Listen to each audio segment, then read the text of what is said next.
नमस्ते विद्यार्थी मित्रों।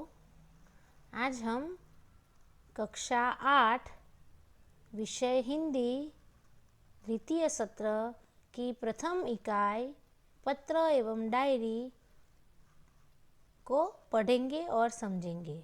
पत्र एवं डायरी को पढ़ने के पहले हम जानेंगे कि पहले के समय में लोग एक दूसरे को संदेशा भेजने के लिए कौन सी चीज़ों का इस्तेमाल करते थे।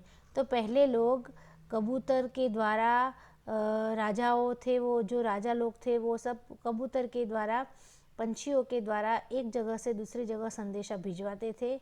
और उसके बाद धीरे धीरे घुड़सवारी करके लोग इस गांव से दूसरे गांव जाते थे। और उसके बाद धीरे धीरे करके हमारे देश में पोस्ट का उद्भव हुआ।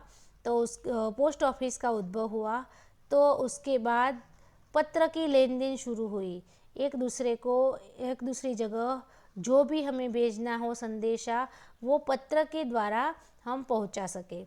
तो वहीं से शुरुआत हुई। हम जानते हैं कि अभी तो ये सब पत्र एवं डायरी वो सब आपको फालतू लगेंगे।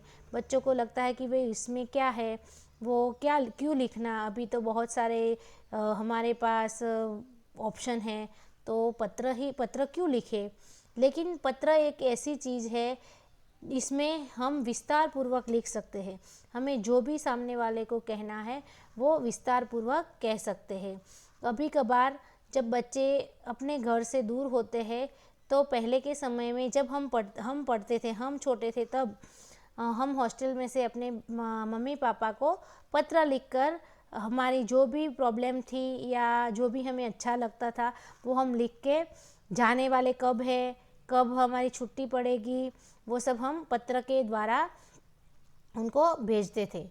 लेकिन उसके बाद अभी तो टेलीफोन, मोबाइल, ईमेल वो सब आ गया, व्हाट्सएप आ गया, उसमें फेसबुक आ गया। तो हर एक वक्त का पता हमें चल जाता है कि लोग क्या कर रहे हैं। लेकिन पत्र वो एक अलग चीज़ है। तो पत्र में हम विस्तार पूर्वक एक दूसरे को अपने बातें बता सकते हैं, अपने मन को दूसरों की आगे रख सकते हैं पत्र के द्वारा। तो अभी भी बहुत ही जगहों पर ऐसा होता है कि हमें पत्र व्यवहार करना पड़ता है, ना चाहते हुए भी पत्र व्यवहार जरूरी है। अगर तो पत्र के द्वारा हम अपने मन को दूसरों के आगे रख सकते हैं। अपनी मन की जो भी बातें हैं वो हम पत्र के द्वारा सामने वाले को बता सकते हैं। जितना अच्छी तरह पत्र में बता सकते हैं उतना डायरेक्टली नहीं भी बता सकते। तो दूर बसे अपने संबंधियों, मित्रों, परिवारजनों तथा कभी कभी विभिन्न अधिकारियों को भी पत्र लिखने की आवश्यकता रहती है। मैं बता रही थी कि अभी बहुत सी जगह ऐसी है वहाँ पर हमें पत्र व्यवहार करना ज़रूरी है। अगर हमें छुट्टी लेनी हो, हमें कहीं पर जाना हो, तो हम स्कूल में भी लीव रिपोर्ट देकर ही जाते हैं। तो वो लीव रिपोर्ट ही एक प्रकार का पत्र ही है। वो लीव रिपोर्ट कैसे लिखते हैं, उसमें कौन कौन सी बातें होती है, वो सब पत्र के द्वारा ही होता है। तो वैसे बहुत सारी जगहों पे हमें पत्र व्यवहार करना पड़ता है। तो अधिकारियों को भी हमें पत्र लिखकर हमारा जो भी प्रॉब्लम है वो बताना पड़ता है। तो यहाँ कहते हैं कि भाई दूर बसे अपने संबंधियों, मित्रों, परिवारजनों तथा कभी कभी विभिन्न अधिकारियों को भी पत्र लिखने की आवश्यकता रहती है। पत्रों के द्वारा हम अपनी बात अत्यंत सुगमता से उन तक पहुँचा सकते हैं। यद्यपि आजकल दूरभाष यानी कि telephone, email, internet, mobile phone आदि द्वारा भी यह कार्य किया जाता है, फिर भी पत्रों का महत्व कम नहीं हुआ है, क्योंकि पत्र ज़रूरत है। पत्र के द्वारा विस्तार से अपनी बात व्यक्त की जा सकती है। पत्र के द्वारा विचारों को प्रेषित करना अन्य साधनों की अपेक्षा सस्ता है।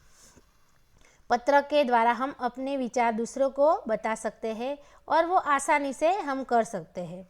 पत्र के द्वारा अधिकारियों तक अपनी बात पहुंचाने, शिकायत करने, आवेदन या प्रार्थना आदि के लिए केवल पत्रों का ही सहारा लिया जा सकता है।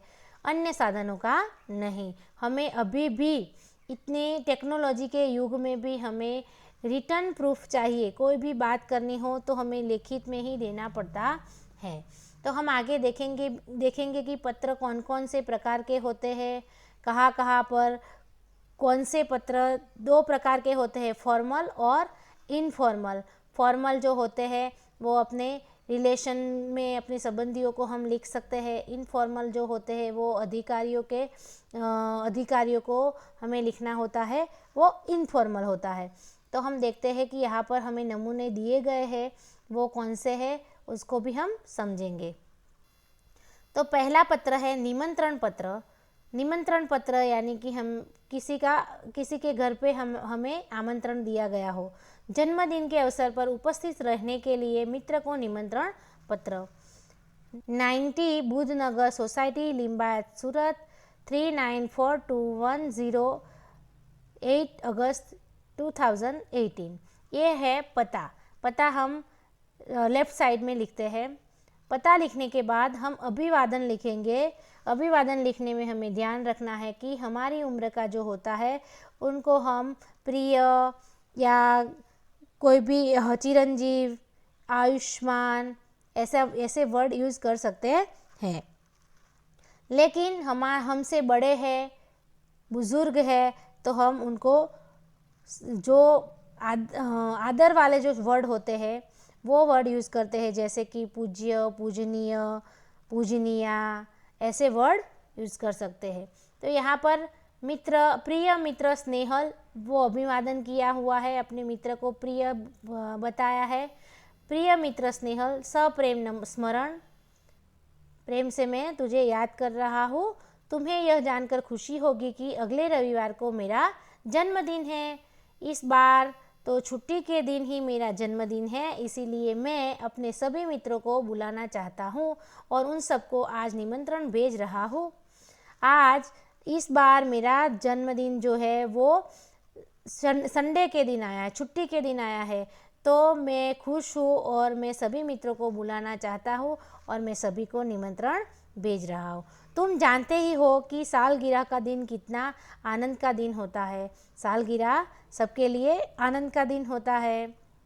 उस दिन सबको अपनी मर्जी के मुताबिक सब कुछ मिलता है। उस दिन हमारे कई रिश्तेदार भी यहाँ आएंगे। विपिन, साजिद, प्रशांत, सानिया आदि सब अवश्य आएंगे। मैं चाहता हूँ कि तुम भी उस दिन यहाँ जरूर आओ। यदि तुम नहीं आओगे तो हम सबको बुरा लगेगा। हम तो उस दिन सारा समय आनंद में बिताना चाहते हैं। तुम मेरे मित्र हो, तुम अगर नहीं आओगे तो हमें अच्छा लगेगा नहीं। उस दिन हमें सबके साथ आनंद से बिताना है। दिन भर भोजन, जलसा, खेल आदि होगा और रात को सिनेमा देखने भी जाएंगे। दिन में हम खाएंगे, नाचेंगे और जलसा करेंगे और रात को हम जाएंगे मूवी देखने। तो मुझे आशा है कि इस अवसर पर तुम भी ज़रूर आओगे और मेरे उत्साह और आनंद को बढ़ाओगे। तो हम ऐसे ज़्यादा लंबा भी नहीं करना चाहिए पत्र और ज़्यादा छोटा भी नहीं रखना चाहिए।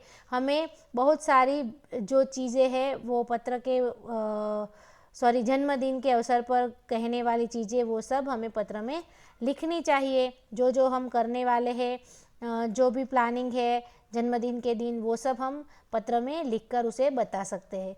तो ये हो गया, उसका विगत हो गया, सारा डिटेल हो गया। उसके बाद वो लास्ट में लिखता है कि तुम्हारे माता पिता को सादर चरण स्पर्श, छोटे भाई कमल और बहन संगीता को प्यार, तुम्हारे आगमन की प्रतीक्षा करूँगा। तो यहाँ पर वो अपने मित्र को बोल रहा है कि अपने माता पिता को मेरा नमन करना, छोटे भाई बहन को प्यार देना और तुम आओ उसकी मैं प्रतीक्षा करूँगा। नीचे लास्ट में होता है जिसने पत्र लिखा है वो पत्र की जो समाप्ति होती है, समाप्ति में हम कौन से शब्द यूज़ करते हैं, तो यहाँ पर तुम्हारा मित्र साहिल शाह। तो यहाँ मित्र को पत्र लिखा है तो इसमें लिखा है तुम्हारा मित्र साहिल शाह। तो ये हो गया निमंत्रण पत्र। अगला जो पत्र है वो पत्र हम दूसरे वीडियो में समझेंगे। अगर आपको ये पत्र और ये वीडियो अच्छा लगा हो तो उसको लाइक और सब्सक्राइब करना, बेल आइकॉन को दबाना, ताकि जो भी मैं नए वीडियो बना उसका नोटिफिकेशन आपको मिलता रहे। और कमेंट भी करना ताकि आपका प्यार भी हमें मिलता रहे। और हम अगले वीडियो में मिलेंगे।